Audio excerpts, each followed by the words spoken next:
1 minute ago, the garage belonging to Don Big Daddy Garlits, the man who built the foundations of modern drag racing, revealed something no one was prepared to see. It began as a casual walkthrough, a simple private look inside the workshop where legends were born and records were shattered.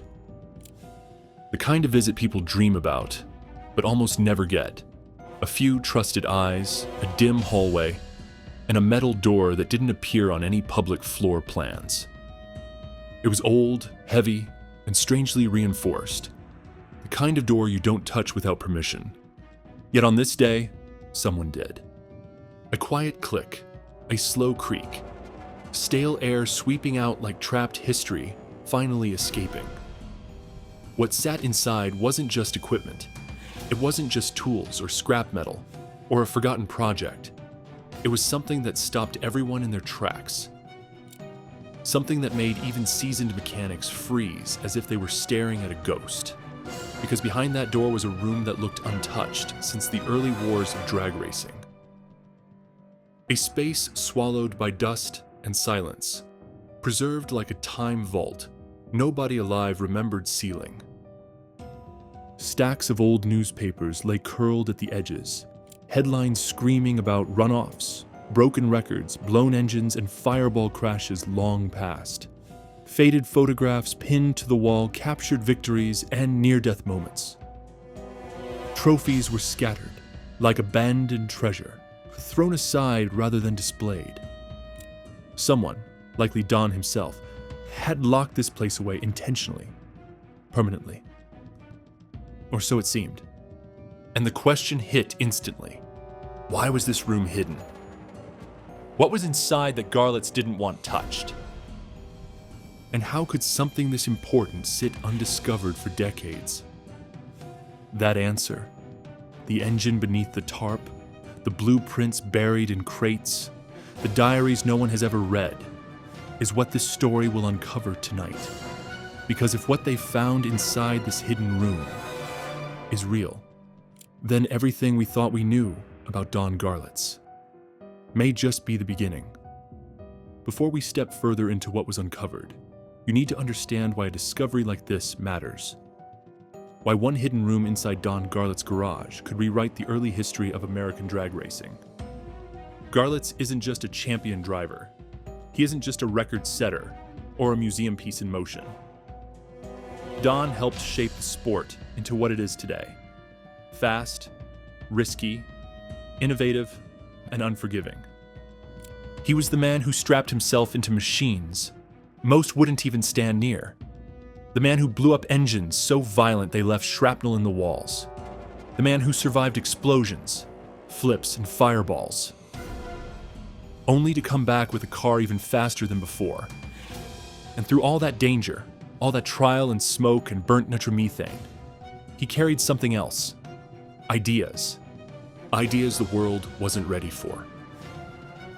This garage, this sacred ground, wasn't just where he tuned motors. It was where he invented the future, where he drew designs in grease on workbenches at 3 a.m, where innovation wasn't just encouraged, it was demanded. And that's why the hidden room matters. Because Don Garlits kept everything. The mistakes, the failures, the concepts that were too wild for the rulebook. Pieces of history that never made the headlines. Builds destroyed in official records, but kept alive in secret. If a room like this remained sealed and forgotten, then what lies inside might not just be rare, it could be revolutionary.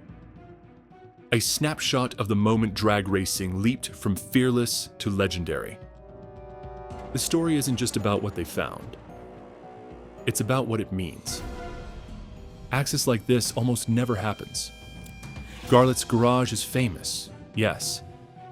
Fans wander through museum sections, admire vintage rails, stare at the iconic swamp rat cars.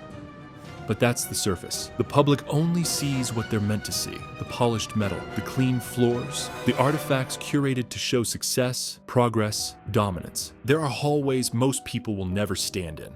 Doors kept closed. Rooms unmentioned in brochures. The work inside of the shop, where metal is cut, where hands bleed, where history is born under fluorescent lights at midnight. That's where this tour went. A friend of a friend. No cameras, no press. A quiet day where someone simply asked the right question, or maybe the wrong one. A mechanic pointed toward the back, toward a hallway dark enough to swallow shadows. And someone followed. They weren't looking for secrets. Not at first. They were looking for context, for the tools that shaped a legacy. But curiosity is a dangerous fuel, hotter than nitro. It pushes doors open. It whispers, just one more look. And that whisper led to the door. The door with no label, no handle on the outside, just steel and silence. One push, one hinge groaning open. And history exhaled. The light flickered on. Weak, yellow, barely pushing through the dust hanging like fog. What lay inside wasn't organized like a museum. It wasn't staged or explained. It felt like walking into someone's mind in mid-thought. A workshop interrupted and left to sit for decades. Tools still lay on the bench, rusted but positioned as if waiting for the next turn of a wrench. A coffee cup, stained and calcified, sat by a stack of shop logs from the 1960s. A pair of racing gloves, cracked, oil-stained, rested atop an incomplete supercharger mock-up. It was as if time stepped in, put a hand on the shoulder of the man working here, and told him, stop. The walls told stories no documentary ever has. Chalk marks and tape measure notes ran across the concrete like scripture. Scribbles read, fuel mix, hotter, try leaner, rear weight shift. Unstable above 240. Engine note wrong. Listen again. Notes only a racer engineer would understand. Coded, frantic, brilliant. And then the realization hit. This wasn't storage. It was a laboratory. A place where failures were tested, where the future was sketched, where danger was measured in fractions of an inch. Every corner carried weight, ideas too risky, too experimental, too ahead of their era. This room didn't just hold history, it was history, untouched and waiting to breathe again. The first thing they noticed in the room wasn't a tool or document. It was the shape of something massive sitting under a thick, sun-faded tarp. Then, another, and another. Like sleeping animals preserved in stillness. The group exchanged looks, no words spoken, just silent understanding. These weren't display pieces. Whatever hid beneath those covers had been deliberately concealed. The first tarp was pulled back. Not a finished dragster, but a prototype. A strange hybrid of early front engine design and experimental rear traction geometry. The welds were raw. The axle was thicker than anything NHRA ever allowed in competition. The intake system looked decades ahead of its time. Brutal, ambitious, dangerous. The kind of machine that might have scared even Garlits himself. Under another cover, a chassis with drilled-out tubing, far lighter than period safety regulations allowed. Something so risky it could have rewritten racing, or ended a career in the first 300 feet. Plans for speed always flirt with disaster. That balance was sitting here in silence. Then the real shock. An unfinished rail wearing black marker right across the frame. Swamp Rat, X. Not a number, a letter. A project that never reached the track, erased from records, unknown even to devoted fans. Why it never ran is unclear. Too experimental, too unstable, or simply too powerful to control. If these cars had been completed, what would racing look like today? That question hangs in the room even now. Beside the cars sat a wooden cabinet, swollen with age. The drawers resisted at first, sticking like they hadn't been touched in half a century. When they finally gave way, it felt less like opening storage, and more like excavating buried treasure. Inside, blueprints, hundreds. Engine cutaways drawn by hand. Booster and supercharger concepts scribbled over with red ink and calculations. Ideas for multi-stage clutch systems that wouldn't appear in racing for 20 years. Some designs had part numbers. Others had warnings scrawled in the margins. Too unstable. Test later. Not for track officials. This wasn't a pile of notes. It was a map of mechanical evolution. Further down the drawer, folded beneath loose sheets, was a spiral notebook. The pages inside were frayed but legible, covered in dense handwriting. Dates, track temperatures, fuel mixtures, gear ratios, failures logged with painful precision, victories captured with almost no emotion, just numbers, pressure, improvements. Then something stranger, blueprints stamped with dates from seasons where Garlits ran completely different equipment, designs from years before their technology existed publicly. It was like holding a timeline that bent backward and forward at once. Proof that Don wasn't reacting to racing. He was predicting it. If these documents had surfaced decades ago, the entire drag world could have changed overnight. Instead, he kept them hidden. At the center of the room sat a block mounted to a test stand. Dusty, yet imposing.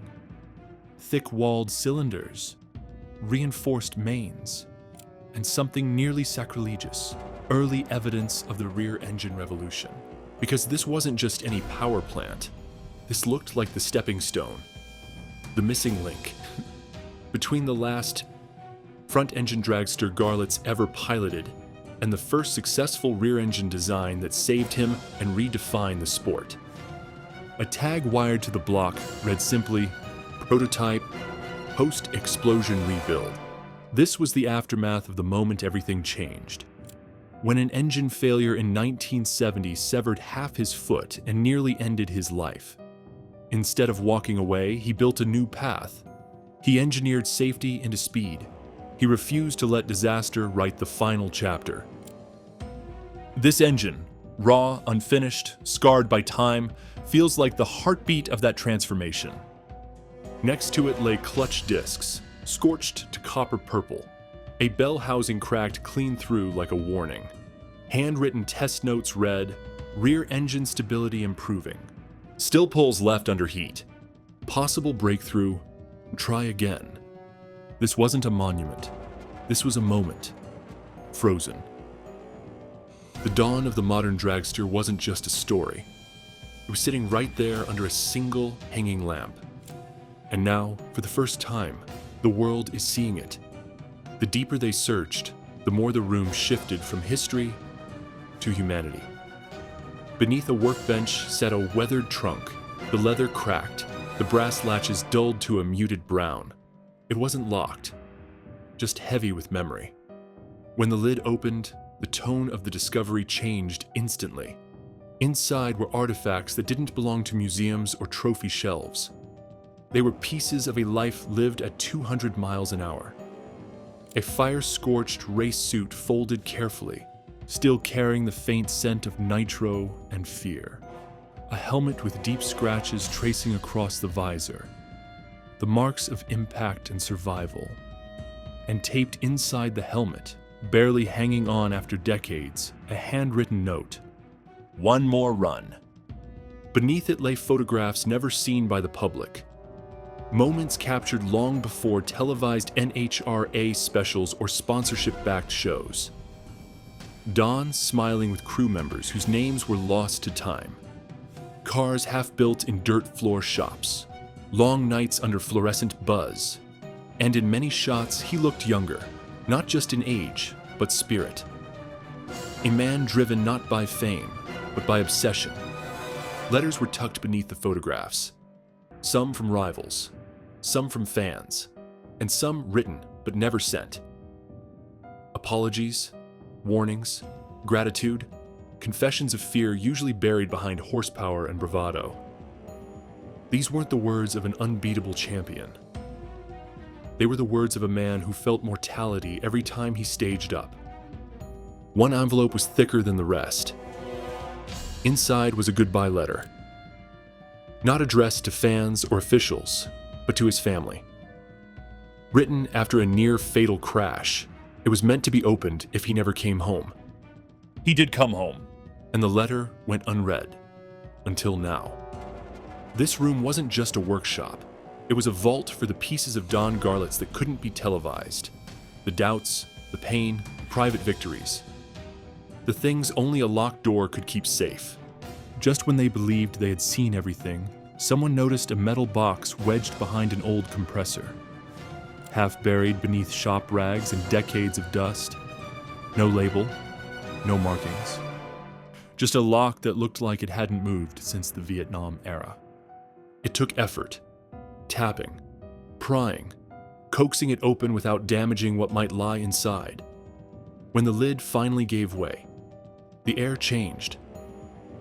This wasn't like the blueprints or the prototype parts. This box held something more personal, something weightier than steel or speed. Inside were track diaries, handwritten logs spanning years. Not the technical notebooks from earlier drawers, but emotional accounts of near misses, mechanical panic, nights when he questioned if he'd ever outrun death again. Entries where he documented fear, not horsepower, where he wrote about friends lost on the strip, rivals who burned, days where victory tasted like guilt. One page stood out, dated the night before the rear engine breakthrough was born. The handwriting shaky, the ink smudged. If this fails, they'll bury me with the car. But if it works, drivers might live to race again. This wasn't ego, this was burden. A man trying to save others from the fate that nearly took his own body and career. Under the diaries was something even more jarring. A blueprint stamped confidential, with a design years ahead of any official build he ever ran. A dragster concept that looked like the future. Streamlined, safer, impossibly modern for its time. Did he plan it? Did he test it? Or was it too advanced? An idea waiting for a generation not yet ready to unleash it. Maybe Don hid this room not out of secrecy, but out of humility. Because what he built here wasn't for glory. It was for survival. Standing in that forgotten room, surrounded by machines that never raced and inventions decades ahead of their time. The realization settled in like nitro fumes on cold concrete. Don Garlits didn't just compete in drag racing. He outpaced the future. Every tarp pulled back, every note uncovered, every forgotten piece of machinery proved it. Innovation didn't come from sanctioned labs or big company money. It was born right here, in late nights, in failure, in a garage sealed like a time capsule of risk and brilliance. The forgotten Swamp Rat X, the notebook of crashes and confessions. The engine that marked the turning point between death and evolution. The goodbye letter he never had to send. These weren't relics. They were turning points. This discovery forces the racing world to look at Garlits differently, not simply as a legend, but as the architect of safer, faster drag racing. A man who kept pushing even when the sport tried to catch up to him. And now, the world knows. The locked room is no longer silent. Its secrets, once sealed behind a steel door, now breathe in open air. Drag racing didn't accidentally evolve. It evolved because one man refused to die before he revolutionized it. The garage didn't just hold history. It held the blueprint for everything that came after. And now, finally, the world gets to see it.